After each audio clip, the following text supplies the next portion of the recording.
ನಮಸ್ಕಾರ ಸ್ನೇಹಿತರೆ.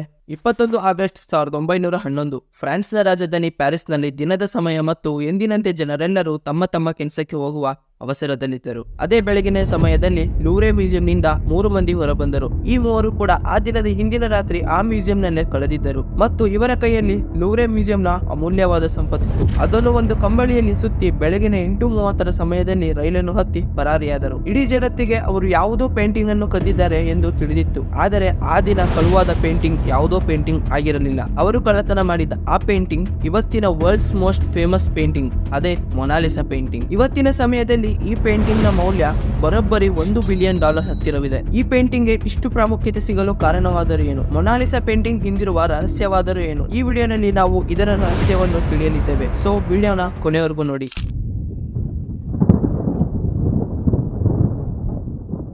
Mona Lisa painting ಮಾಡಲಾಗಿದ್ದು 1503ರಲ್ಲಿ ಮತ್ತು ಇದನ್ನು ಮಾಡಿದವರು ಲಿಯೋನಾರ್ಡೋ ಡಾ ವಿನ್ಸಿ ಮತ್ತು ಇವರು ಕೇವಲ ಓರ್ವ ಪೇಂಟರ್ ಆಗಿರಲಿಲ್ಲ. ಬದಲಾಗಿ ಇವರು ಒಬ್ಬರು ಇಂಜಿನಿಯರ್, ಸೈಂಟಿಸ್ಟ್, ಸ್ಕಲ್ಪ್ಚರ್, ಆರ್ಕಿಟೆಕ್ಟ್ ಮತ್ತು ಥಿಯರಿಸ್ಟ್ ಕೂಡ ಆಗಿದ್ದರು. ಇವರಿಗೆ painting, cartography, astronomy, anatomy, botany, hydrology, geology ಮತ್ತು ಆಪ್ಟಿಕ್ಸ್ ನಲ್ಲಿ ಇವರಿಗೆ ಅಪಾರ ಜ್ಞಾನವಿತ್ತು. ಈಗ ನಾವು ಪೇಂಟಿಂಗ್ ನ ವಿಷಯಕ್ಕೆ ಬರುವುದಾದರೆ ಮೊದಲು ಬರುವ ಪ್ರಶ್ನೆ, ಈ ವರ್ಲ್ಡ್ ಫೇಮಸ್ ಪೇಂಟಿಂಗ್ ನಲ್ಲಿರುವ ಮಹಿಳೆ ಯಾರು ಅಂತ. ಮತ್ತು ಈ ಪ್ರಶ್ನೆ ಹಲವಾರು ಜನರ ತಲೆಯಲ್ಲಿ ಪ್ರಶ್ನೆಯಾಗಿಯೇ ಉಳಿದಿದೆ. ಮತ್ತು ಈ ಪ್ರಶ್ನೆಗೆ ಮೊದಲು ಉತ್ತರ ಹುಡುಕಿದ್ದು ಇಟಾಲಿಯನ್ ಆರ್ಟಿಸ್ಟ್ ಆದ ಜಿಯೋರ್ಜೋ ವಸಾರಿ. 1550ರಲ್ಲಿ ಇವರು ಲಿಯೋನಾರ್ಡೋ ಡಾ ವಿನ್ಸಿಯ ಆತ್ಮಕಥೆಯನ್ನು ಬರೆದಿದ್ದರು ಮತ್ತು ಅವರ ಪ್ರಕಾರ ಆ ಪೇಂಟಿಂಗ್ ನಲ್ಲಿದ್ದ ಮಹಿಳೆ ಹೆಸರು ಲಿಸಾ ಗೆರಾದಿನಿ ಮತ್ತು ಇವಳ ಮದುವೆ ಫ್ಲೋರೆನ್ಸ್ ನಲ್ಲಿದ್ದ ಒಬ್ಬ ಬಟ್ಟೆಯ ವ್ಯಾಪಾರಿ ಫ್ರಾನ್ಸೆಸ್ಕೋ ಗಿಯೋಕೊಂಡೋ ಜೊತೆಗೆ ಆಗಿತ್ತು. ಮತ್ತು ಅವರು ಹೇಳುವ ಹಾಗೆ ಫ್ರಾನ್ಸೆಸ್ಕೋ ತನ್ನ ಹೆಂಡತಿಗಾಗಿ ಈ ಪೇಂಟಿಂಗ್ ಅನ್ನು ಮಾಡಿಸಿದ್ದ. ಮತ್ತು ಇಲ್ಲಿ ಬರುವುದೇ 2 ಹೆಸರು. ಮೊದಲನೆಯದು ನಮಗೆಲ್ಲರಿಗೂ ಗೊತ್ತಿರುವ ಹೆಸರು ಮೊನಾಲಿಸಾ.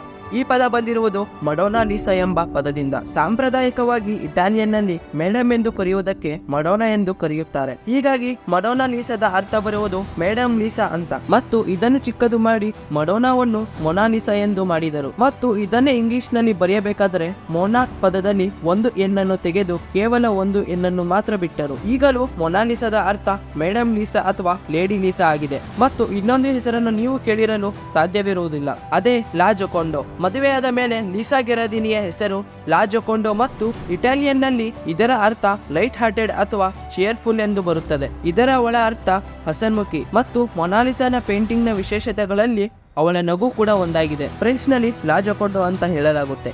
ಇಲ್ಲಿ ಜೊಕೊಂಡೋ ಪದವನ್ನು ಜಿ ಬದಲು ಜೆ ಪದದಿಂದ ಸೂಚಿಸುತ್ತಾರೆ. ನೀವು ಎಂದಾದರೂ ಲೂವ್ರೆ ಮ್ಯೂಸಿಯಂಗೆ ಹೋದರೆ ಅಲ್ಲಿಯೂ ನಿಮಗೆ ಲಾ ಜೊಕೊಂಡೋ ಎಂಬ ಹೆಸರು ಕಾಣಿಸುತ್ತದೆ. 1550ರಲ್ಲಿ ಈ ವಿಷಯ ಹೊರಗೆ ಬಂದರೂ ಜನರು ವಸಾರಿ ಅವರು ಹೇಳಿದ್ದ ಮಾತನ್ನು ಕೇಳಲು ತಯಾರಿರಲಿಲ್ಲ. ಇದಾದ ನಂತರವೇ ಹಲವು ಥಿಯರಿಗಳು ಹೊರಬರಲು ಪ್ರಾರಂಭವಾದವು. ಮತ್ತು ಈ ಸಂದರ್ಭದಲ್ಲಿ ಕೆಲವರು ಪೇಂಟಿಂಗ್ ನಲ್ಲಿರುವವಳು ಯಾರೋ ಬೇರೆಯವರು, ಅವಳು ಲಿಯೋನಾರ್ಡೋ ಡಾ ವಿನ್ಸಿಯ ತಾಯಿಯಾಗಿರಬಹುದು. ಮತ್ತು ಕೆಲವರು ಇದು ಯಾವುದೋ ಇಟಾಲಿಯನ್ ಅರಿಸ್ಟೋಕ್ರಸಿಯಲ್ಲಿರುವ ಯಾವುದೋ ರಾಣಿಯ ಚಿತ್ರ ಎಂದು ಮಾತನಾಡಲು ಶುರು ಮಾಡಿದರು. ಇದೆಲ್ಲದಕ್ಕಿಂತ ಪ್ರಮುಖವಾದ ಥಿಯರಿ ಬಂದಿದ್ದೆ ಆ ಪೇಂಟಿಂಗ್ ನಲ್ಲಿ ಲಿಯೋನಾರ್ಡೋ ಡಾ ವಿನ್ಸಿ ತನ್ನನ್ನು ತಾನೇ ತೋರಿಸಿಕೊಂಡಿದ್ದಾನೆ ಎಂದು. ಮತ್ತು ಅವರೇ ತಾನು ಹುಡುಗಿಯಾಗಿದ್ದರೆ ಹೇಗೆ ಕಾಣುತ್ತಿದೆ ಎಂದು ಭಾವಿಸಿ ಈ ಚಿತ್ರವನ್ನು ಬರೆದಿರಬಹುದು ಎಂಬ ಮಾತು ಎಲ್ಲಾ ಕಡೆ ಹಬ್ಬಿತು. ಮತ್ತು ಇದನ್ನು 1987ರಲ್ಲಿ ಲಿಲಿನಾ ಶ್ವಾರ್ಟ್ಸ್ ತಮ್ಮ ಆರ್ಟಿಕಲ್ ನಲ್ಲಿ ಇದರ ಬಗ್ಗೆ ಬರೆದಿದ್ದರು. ಮತ್ತು ಡಿಜಿಟಲ್ ಟೂಲ್ಸ್ ಗಳ ಸಹಾಯದಿಂದ ಡಾ ವಿನ್ಸಿ ಮತ್ತು ಮೊನಾಲಿಸಾ ಪೇಂಟಿಂಗ್ ನಲ್ಲಿರುವ ಸಾಮ್ಯತೆಗಳನ್ನು ತೋರಿಸುವ ಪ್ರಯತ್ನ ಮಾಡಿದರು. ಲಾಜಿಕಲಿ ಒಂದು ಚಿತ್ರದ ಮೇಲೆ ಇನ್ನೊಂದು ಚಿತ್ರವನ್ನಿಟ್ಟು ಅದರ ಸಾಮ್ಯತೆಗಳನ್ನು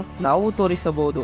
ಆದರೆ ಇಂದು ನಾವು ಆ ವ್ಯಕ್ತಿ ಡಾ ವಿನ್ಸಿಯಲ್ಲ, ಬದಲಾಗಿ ಲಾ ಜೊಕೊಂಡೋ ಅಂತ ಫ್ಲೋರೆನ್ಸ್ ನಲ್ಲಿ ವಾಸಿಸುವ ಒಬ್ಬ ಪ್ರೊಫೆಸರ್ 25 ವರ್ಷಗಳ ಕಾಲ ಈ ಪೇಂಟಿಂಗ್ ಮೇಲೆ ನಿರಂತರ ರಿಸರ್ಚ್ ಮಾಡಿದರು. ಮತ್ತು 2004ರಲ್ಲಿ ಇವರಿಗೆ ಕ್ಲಿಯರ್ ಎವಿಡೆನ್ಸ್ ಸಿಕ್ಕಿತು. ಅದೇ ಡಾ ವಿನ್ಸಿ ಕುಟುಂಬದವರಿಗೆ ಫ್ರಾನ್ಸೆಸ್ಕೋ ಗಿಯೋಕೊಂಡೋ ಕುಟುಂಬದ ಜೊತೆ ತುಂಬಾ ಹತ್ತಿರದ ಸಂಬಂಧವಿತ್ತು. ಅವರಿಗೆ ಲೀಸಾ ಮಾರ್ಚ್ 5, 1495ರಲ್ಲಿ ಮದುವೆಯಾಗಿದ್ದಳು ಮತ್ತು ಆಗ ಅವಳಿಗೆ 16 ವರ್ಷಗಳಾಗಿತ್ತು ಎಂಬ ಮಾಹಿತಿ ಅವರಿಗೆ ಸಿಕ್ಕಿತು. ಇದರಲ್ಲಿ ಲಿಯೋನಾರ್ಡೋ ರವರ ತಂದೆ ಮತ್ತು ಮೊನಾಲಿಸಾನ ಗಂಡ ಇಬ್ಬರು ಒಳ್ಳೆಯ ಪರಿಚಯವಿತ್ತು ಎಂದು ಹೇಳಲಾಗಿದೆ. ಮತ್ತು ಪೇಂಟಿಂಗ್ ಮಾಡಿಸುವ ಕೆಲಸ ಮೊನಾಲಿಸಾನ ಗಂಡನ ಬದಲಾಗಿ ಲಿಯೋನಾರ್ಡೋನ ತಂದೆಯದಾಗಿರಬಹುದು. ಪ್ರೊಫೆಸರ್ ಪ್ರಕಾರ ಮೊನಾಲಿಸಾ ಪೇಂಟಿಂಗ್ ಮಾಡುವಾಗ ಲೀಸಾ 24 ವರ್ಷದವಳಾಗಿದ್ದಳು. ಮತ್ತು ಈ ಪೇಂಟಿಂಗ್ ಮಾಡಿಸುವುದಕ್ಕೆ 2 ಪ್ರಮುಖ ಕಾರಣಗಳನ್ನು ನಾವು ನೋಡಬಹುದು. ಮೊದಲನೆಯದು 1503ರಲ್ಲಿ ಅವರು ತಮ್ಮ ಸ್ವಂತ ಮನೆ ತೆಗೆದುಕೊಂಡಿರುವ ಖುಷಿಗಾಗಿ. ಮತ್ತು ಎರಡನೆಯದು ಡಿಸೆಂಬರ್ 1502ರಲ್ಲಿ ಅವಳ ಎರಡನೆಯ ಮಗ ಆಂಡ್ರಿಯಾ ಹುಟ್ಟಿದ್ದಕ್ಕೆ. ಎರಡನೆಯ ಕಾರಣ ಬಹುಶಃ ನಿಜವಾಗಿರಬಹುದು, ಏಕೆಂದರೆ 3 ವರ್ಷಗಳ ಹಿಂದೆ ಅಂದರೆ 1499ರಲ್ಲಿ ಲೀಸಾ ತನ್ನ ಮಗಳನ್ನು ಕಳೆದುಕೊಂಡಿದ್ದಳು. ಪೇಂಟಿಂಗ್ ಅನ್ನು ಗಮನವಿಟ್ಟು ನೋಡಿದರೆ ಲೀಸಾಳ ತಲೆಯ ಮೇಲೆ ಪರದೆಯ ರೀತಿಯ ಬಟ್ಟೆಯನ್ನು ನಾವು ಕಾಣಬಹುದು. ಇದನ್ನು ಮಾರ್ನಿಂಗ್ ವೇಲ್ ಎಂದು ಕರೆಯುತ್ತಾರೆ ಮತ್ತು ಇದನ್ನು ಕುಟುಂಬದಲ್ಲಿ ಯಾರಾದರೂ ಸತ್ತು ಹೋದರೆ ಆ ಸಮಯದಲ್ಲಿ ಹಾಕುತ್ತಾರೆ. ಇದನ್ನು ತಿಳಿದಾಗ ಒಂದು ದೊಡ್ಡ ಪ್ರಶ್ನೆ ಬರುವುದು, ಲೀಸಾ ಮತ್ತು ದವಿನ್ಸಿ ಇಟಾಲಿಯನ್ ಆದರೆ ಈ ಮೊನಾಲಿಸಾ ಪೇಂಟಿಂಗ್ ಫ್ರಾನ್ಸ್ಗೆ ಹೇಗೆ ಹೋಯಿತು ಎನ್ನುವುದು. ಅದನ್ನು ತಿಳಿಯುವ ಮುನ್ನ ನೀವು ಈ ವಿಡಿಯೋಗೆ ಇನ್ನ ಲೈಕ್ ಮಾಡಿಲ್ಲ ಅಂದ್ರೆ ಲೈಕ್ ಮಾಡಿ ಮತ್ತು ಚಾನೆಲ್ಗೆ ಮೊದಲ ಬಾರಿ ವಿಸಿಟ್ ಆಗಿದ್ರೆ ಸಬ್ಸ್ಕ್ರೈಬ್ ಆಗುವುದನ್ನು ಮರೆಯಬೇಡಿ. ನಿಮಗೆ ಇಂತಹುದೇ ಇಂಟ್ರೆಸ್ಟಿಂಗ್ ಮಾಹಿತಿಯನ್ನು ನಾವು ಕೊಡ್ತಾ ಇರ್ತೀವಿ. ಮೊನಾಲಿಸಾ ಪೇಂಟಿಂಗ್ ಫ್ರಾನ್ಸ್ಗೆ ಹೋದ ರಹಸ್ಯವನ್ನು ತಿಳಿಯುವುದಾದರೆ 1516ರಲ್ಲಿ ಫ್ರಾನ್ಸ್ನ ರಾಜ ಫ್ರಾನ್ಸಿಸ್ I ಲಿಯೋನಾರ್ಡೋ ದ ವಿನ್ಸಿಯನ್ನು ಫ್ರಾನ್ಸ್ನಲ್ಲಿ ಬಂದು ಇರುವ ಆಹ್ವಾನವನ್ನು ಕೊಡುತ್ತಾರೆ. ಇದೇ ಕಾರಣದಿಂದ ದ ವಿನ್ಸಿ ಇಟಾಲಿಯಿಂದ ಫ್ರಾನ್ಸ್ಗೆ ಬರುತ್ತಾರೆ, ಜೊತೆಗೆ ಮೊನಾಲಿಸಾ ಪೇಂಟಿಂಗ್ ಅನ್ನು ಕೂಡ ತರುತ್ತಾರೆ. ಹಿಸ್ಟಾರಿಕಲ್ ರೆಕಾರ್ಡ್ಸ್ ನಲ್ಲಿ ಸ್ಪಷ್ಟವಾಗಿ ಯಾವ ಉಲ್ಲೇಖವೂ ಇಲ್ಲ, ಆದರೆ ಕೆಲವು ರೆಕಾರ್ಡ್ಗಳ ಪ್ರಕಾರ ದ ವಿನ್ಸಿ ಈ ಪೇಂಟಿಂಗ್ ಅನ್ನು ಪೂರ್ತಿ ಮಾಡಿಯೇ ಇರಲಿಲ್ಲ. ಪೇಂಟಿಂಗ್ ಮಾಡಲು ಪ್ರಾರಂಭಿಸಿ 15 ವರ್ಷಗಳಾದರೂ ಅವರು ಇನ್ನೂ ಅದನ್ನು ಚೆನ್ನಾಗಿ ಮಾಡುವ ಕೆಲಸದಲ್ಲಿ ತೊಡಗಿದ್ದರು. ಇದರ ಮಧ್ಯದಲ್ಲಿ 2 ಮೇ 1519ರಲ್ಲಿ ರಾಜನ ಆಸ್ಥಾನದಲ್ಲಿ ಇರಬೇಕಾದರೆ ದ ವಿನ್ಸಿ ಸತ್ತು ಹೋಗುತ್ತಾರೆ. ಆ ಪೇಂಟಿಂಗ್ ಅನ್ನು ರಾಜ ತಮ್ಮ ರಾಯಲ್ ಕಲೆಕ್ಷನ್ ಅಲ್ಲಿ ಇಟ್ಟುಕೊಳ್ಳುತ್ತಾನೆ. ಇದಾದ 150 ವರ್ಷಗಳ ನಂತರ ಅಂದರೆ 1797ರಲ್ಲಿ ಫ್ರೆಂಚ್ ರೆವಲ್ಯೂಷನ್ ಆಗುತ್ತೆ. ಆಗ ಪೇಂಟಿಂಗ್ ಅನ್ನು ರಾಜನ ಅರಮನೆಯಿಂದ ತಂದು ಲೋರೆ ಮ್ಯೂಸಿಯಂ ನಲ್ಲಿ ಇಡುತ್ತಾರೆ. ಇದೇ ಕಾರಣದಿಂದ 1911ರಲ್ಲಿ ಮೊನಾಲಿಸಾ ಪೇಂಟಿಂಗ್ ಕಳ್ಳತನವಾಗುತ್ತದೆ. ಈ ಕಳ್ಳತನದ ಹಿಂದಿನ ಮಾಸ್ಟರ್ ಮೈಂಡ್ ವಿನ್ಸೆನ್ಜೋ ಪೆರುಗಿಯೆ. ಇವರಿಬ್ಬರ ಸ್ನೇಹಿತರೊಡನೆ ಸೇರಿ ಕಳ್ಳತನವನ್ನು ಮಾಡಿದರು. ಇವರು ಒಬ್ಬ ಇಟಾಲಿಯನ್ ನ್ಯಾಷನಲಿಸ್ಟ್ ಆಗಿದ್ದರು ಮತ್ತು ಇವರ ಪ್ರಕಾರ ಈ ಪೇಂಟಿಂಗ್ ಇಟಾಲಿಗೆ ಸೇರಿದ್ದು, ಫ್ರಾನ್ಸ್ಗೆ ಅಲ್ಲ. ಹಾಗಾಗಿ ಪೇಂಟಿಂಗ್ ಅನ್ನು ಕದ್ದು ಇಟಾಲಿಗೆ ತೆಗೆದುಕೊಂಡು ಹೋದರು. ಇದಾದ ಮೇಲೆ ಏನಾಯಿತು ಎಂದು ತಿಳಿಯುವ ಮೊದಲು ಮೊನಾಲಿಸಾ ಪೇಂಟಿಂಗ್ ನ ವಿಶೇಷತೆಗಳನ್ನು ತಿಳಿಯೋಣ ಬನ್ನಿ. ಮೊನಾಲಿಸಾ ಪೇಂಟಿಂಗ್ ಅನ್ನು ಯಾವುದೇ ಪೇಪರ್, ಕ್ಯಾನ್ವಾಸ್ ಅಥವಾ ಬಟ್ಟೆಯ ಮೇಲೆ ಮಾಡಿಲ್ಲ, ಬದಲಾಗಿ ಇದನ್ನು ಪಾಪ್ಯುಲರ್ ಎಂಬ ಕಟ್ಟಿಗೆಯ ಮೇಲೆ ಬರೆಯಲಾಗಿದೆ. ಅಂದಿನ ಸಮಯದಲ್ಲಿ ಇಟಾಲಿಯನ್ ಆರ್ಟಿಸ್ಟ್ ಗಳಲ್ಲಿ ಈ ಕಟ್ಟಿಗೆ ತುಂಬಾ ಇಷ್ಟವಾದ ವಸ್ತು ಆಗಿತ್ತು. ಮೊನಾಲಿಸಾ ಪೇಂಟಿಂಗ್ ತುಂಬಾ ದೊಡ್ಡದೇನಲ್ಲ, ಇದು ಕೇವಲ ಉದ್ದದಲ್ಲಿ 77 ಸೆಂಟಿಮೀಟರ್ ಮತ್ತು ಅಗಲ 53 ಸೆಂಟಿಮೀಟರ್ ಆಗಿದೆ. ಆದರೂ ಇದನ್ನು ತುಂಬಾ ವಿಶೇಷವೆಂದು ಕರೆಯುತ್ತಾರೆ, ಏಕೆಂದರೆ ಆ ಸಮಯದಲ್ಲಿ ಇಟಾಲಿಯಲ್ಲಿ ಮನುಷ್ಯನ ಮೇಲೆ ಇಷ್ಟು ಗಮನವಿಟ್ಟು ಮಾಡಿದ ಮೊದಲ ಪೇಂಟಿಂಗ್ ಇದಾಗಿತ್ತು. ಇದು ಒಂದು ಆಫ್ಲೈನ್ ಪೋರ್ಟ್ರೇಟ್. ಇದನ್ನು ಈಗಿನ ಕಾಲದಲ್ಲಿ ಎಲ್ಲರಿಗೂ ಗೊತ್ತಿರುವ ಸಾಮಾನ್ಯ ವಿಷಯ, ಆದರೆ ಆಗಿನ ಕಾಲದಲ್ಲಿ ಈ ತರದ ಪೇಂಟಿಂಗ್ ಯಾರು ಮಾಡುತ್ತಿರಲಿಲ್ಲ. ನೀವು ಈ ಪೇಂಟಿಂಗ್ ನ ಬಣ್ಣಗಳನ್ನು ನೋಡಿದರೆ ತುಂಬಾ ಹಳದಿ ಬಣ್ಣ ಕಾಣುತ್ತದೆ. ಒಂದು ಸಮಯದಲ್ಲಿ ಒಬ್ಬ ಪ್ರೊಫೆಸರ್ ಲೀಸಾಳನ್ನು ಕೊಲೆಸ್ಟ್ರಾಲ್ ಪೇಷಂಟ್ ಎಂದು ಸಹ ಕರೆದಿದ್ದಾರೆ. ಇದರ ಹಿಂದೆ 2 ಕಾರಣವಿದೆ.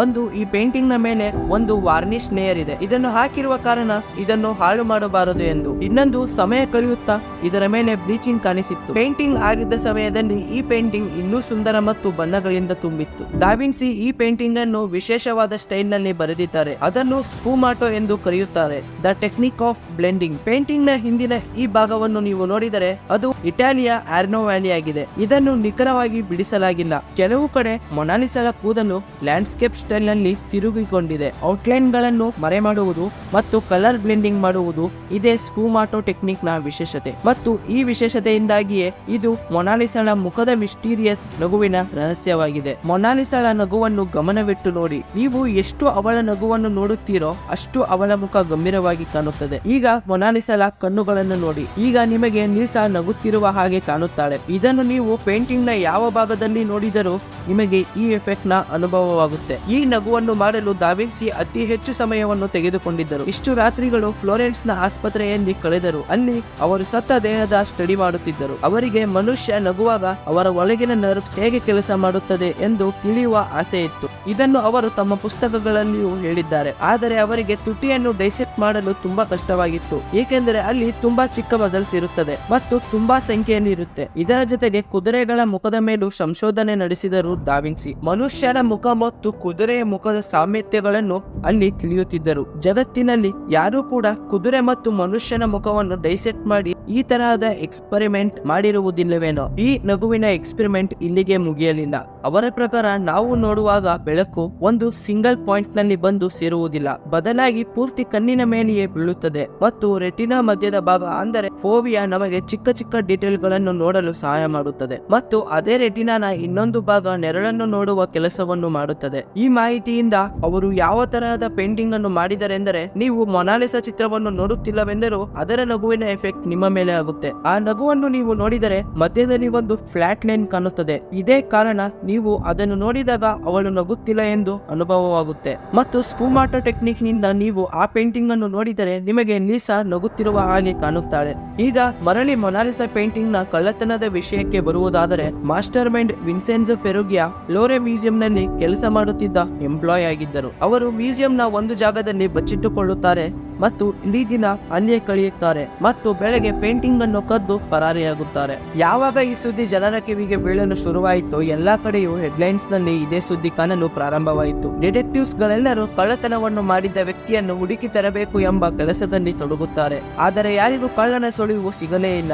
2 ವರ್ಷಗಳವರೆಗೂ ಪೆರುಗಿಯಾ ಈ ಪೇಂಟಿಂಗ್ ಅನ್ನು ತಮ್ಮ ಮನೆಯಲ್ಲೇ ಇಟ್ಟುಕೊಂಡಿದ್ದರು. ಈ ಇಡೀ ಜಗತ್ತು ಹುಡುಕುತ್ತಿರುವ ಈ ಪೇಂಟಿಂಗ್ ಅನ್ನು ಏನು ಮಾಡುವುದು ಎಂಬ ಚಿಂತೆಯಲ್ಲಿ ಪೇಂಟಿಂಗ್ ಅನ್ನು ಮಾರುವ ನಿರ್ಧಾರಕ್ಕೆ ಬರುತ್ತಾರೆ. ಫ್ಲೋರೆನ್ಸ್ ನಗರದ ಒಬ್ಬ ಆರ್ಟ್ ಡೀಲರ್ ಬಳಿ ಪೇಂಟಿಂಗ್ ಮಾರಲು ಹೋಗುತ್ತಾನೆ. ಆ ಆರ್ಟ್ ಡೀಲರ್ ನ ಹೆಸರು ಜಿಯೋವಾನೆ ಪೋಗಿ. ಅವರು ಪೇಂಟಿಂಗ್ ನ ಹಿಂದಿನ ಸ್ಟ್ಯಾಂಪ್ ಅನ್ನು ನೋಡುತ್ತಾರೆ ಮತ್ತು ಅವರಿಗೆ ಕಳ್ಳತನವಾಗಿದ್ದ ಪೇಂಟಿಂಗ್ ಇದೆ ಎಂದು ತಿಳಿಯುತ್ತದೆ. ಇದರ ಫಲವಾಗಿ ವಿನ್ಸೆನ್ಜೋ ಜೈಲಿಗೆ ಹೋಗುತ್ತಾರೆ ಮತ್ತು ಪೇಂಟಿಂಗ್ ಅನ್ನು 4ನೇ ಜನವರಿ 1914ರಲ್ಲಿ ಮರಳಿ ಲೂರೆ ಮ್ಯೂಸಿಯಂ ನಲ್ಲಿ ತಂದುಬಿಡುತ್ತಾರೆ. ಈಗಿನ ಸಮಯದಲ್ಲಿ ಈ ಪೇಂಟಿಂಗ್ ಅನ್ನು ಬುಲೆಟ್ ಪ್ರೂಫ್ ಗ್ಲಾಸ್ ನ ಹಿಂದೆ ಸ್ಟ್ರಿಕ್ಟ್ ಕ್ಲೈಮೇಟ್ ಕಂಡೀಷನ್ ನಲ್ಲಿ ಇಡಲಾಗಿದೆ. ಮುಖ್ಯವಾದ ವಿಷಯ ಏನೆಂದರೆ, ಈ ಕಳ್ಳತನವಾದ ಮೇಲೆಯೇ ಮೊನಾಲಿಸಾ ಜಗತ್ ಪ್ರಸಿದ್ಧವಾಗಿದ್ದು, ಕಳ್ಳತನದ ಮುಂಚೆ ಈ ಪೇಂಟಿಂಗ್ ನ ಬಗ್ಗೆ ಕೇವಲ ಚಿತ್ರಕಲೆಯಲ್ಲಿ ಆಸಕ್ತಿ ಇರುವವರಿಗೆ ಮಾತ್ರ ಗೊತ್ತಿತ್ತು. ಆದರೆ ಕಳ್ಳತನದ ನಂತರ ಮೊನಾಲಿಸಾ ಪೇಂಟಿಂಗ್ ಬಗ್ಗೆ ಸಾಮಾನ್ಯ ಜನರಿಗೂ ಮಾಹಿತಿ ತಲುಪಿತು. ಈ ಪೇಂಟಿಂಗ್ ನ ಹಿಂದಿರುವ ಪಾಪ್ಯುಲಾರಿಟಿಯ ಕ್ರೆಡಿಟ್ಸ್ ಹೋಗುವುದು ವಿನ್ಸೆನ್ಜೋ ಪೆರುಗಿಯಾನಿಗೆ. ಈ ವಿಡಿಯೋ ನಿಮಗೆ ಇಷ್ಟ ಆಗಿದೆ ಎಂದು ಭಾವಿಸುತ್ತೇನೆ. ಇಂತಹುದೇ ಇಂಟ್ರೆಸ್ಟಿಂಗ್ ವಿಡಿಯೋಸ್ಗಾಗಿ